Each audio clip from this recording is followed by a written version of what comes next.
We were talking about contract brewing, and contract brewing is way bigger than I thought. And there's pluses and minuses to it. And a lot of breweries do it. Stone contracts sometimes. Modern Times contracts. Latitude 33 contracts through Green Flash. And you're pretty much pre-purchasing beer. So you would go to a brewery, and if they have, some breweries, get investors and they bite off more than they can chew. So they have to brew, contract brew. And the pluses and negatives, it's less risk. If you're like, hey, I want to open up a brand, I need a tasting room. You still need all the tasting room stuff besides the brew house. You still need the cold box. You still need the draft lines. You still need the licenses. You still need a suite. You still need employees. You don't need a system. You don't need a system. You're going to get kegs and you're going to have them shipped over. You have to pick them up. I don't know how that works. And your beer is good to go. That's another positive. Your beer is good to go if you contract brew. A lot of people contract brew, and I don't think it's frowned upon. Mission in San Diego brews for like 5 companies. Green Flash brews for like 5. AleSmith brews for a lot. They brew for Stone sometimes. The downside of this is that there's a lot less margins. There's a lot less margins. Here, long story short, here's kind of the breakdown. If you buy a keg in San Diego, it's about $200. If I would go to a brewery and I want to buy an IPA, 15.5 gallon keg, it's going to be about $200. The brewery's going to sell it to me for $200. They're going to sell it to their distributor for about $140. The same keg, same size. Distributors can take about 30%. 30% of $200, $60, $140. If you're going to do contract brewing, you're probably buying that keg for about $80 or $90. You're buying that keg for about $80 or $90. And then you bring it over to your tasting room and you sell it for $6 a pint. How many pints are in a keg? 146 or something like that. So you can make potentially $700 on that one keg. Contract brewing, I think, don't quote me on this, but I think you get kegs for about $90. It's pre-purchased beer. You buy the whole batch, 20 barrels, 40 kegs.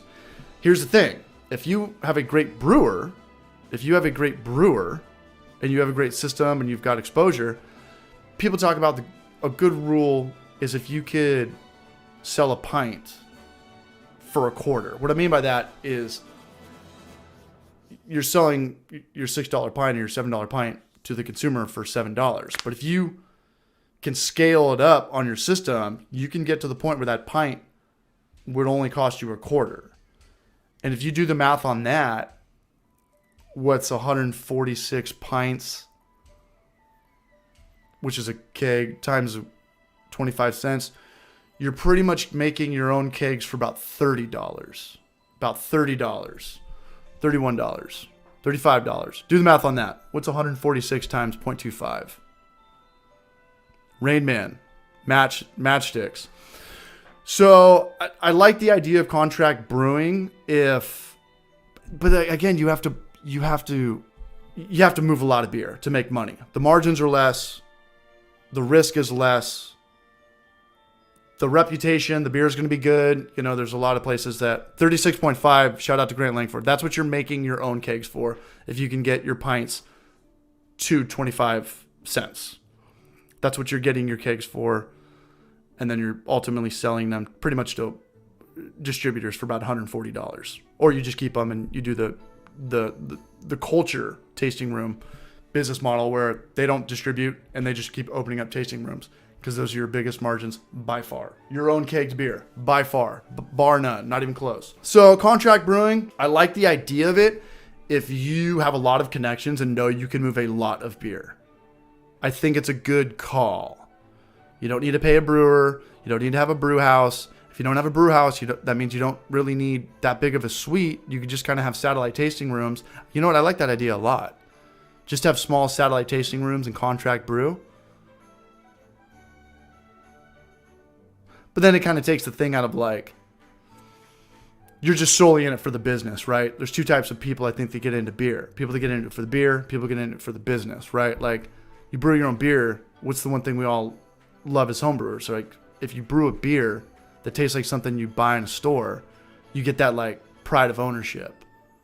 You get that peace of mind, you did your own oil change and washed your car, your car psychologically drives better that day. You're not going to get that with contract brewing. You might not care.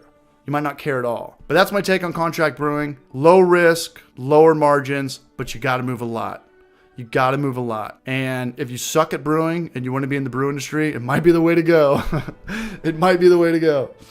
And there's so much contract brewing like right under our noses we don't even think about, which means it doesn't have a bad reputation. Like, think about Costco, Kirkland Signature. Does anybody really care where it comes from? No. Trader Jose and Trader Joe's, Simpler Times beer. Do people really care where it comes from outside of homebrewers or us? No, not at all. So contract brewing, it's got some pluses. It definitely has some pluses. Latitude 33, they get brewed out at Green Flash. Green Flash at one time like was out of control. Green Flash like bought Alpine. They went from like, I don't know, something crazy, like 10,000 barrels a year to 100,000 barrels a year. Got all this money from investors, and they had a hard time making their own money. So what did they do? They contracted brewing for other breweries. And now they're back to like just, I don't know, doing it for themselves. And Stone, I read an article back in the day that they would contract brew their Arrogant Bastard because Stone's they're brewing around the clock. They're brewing all their stuff. We don't really want to expand. So what do? We'll hit up contract brewers to brew our Arrogant Bastard, and nobody really has to know that it wasn't Stone that brewed it, nor do I think people even care. So that's all I've got to say about that. Come here.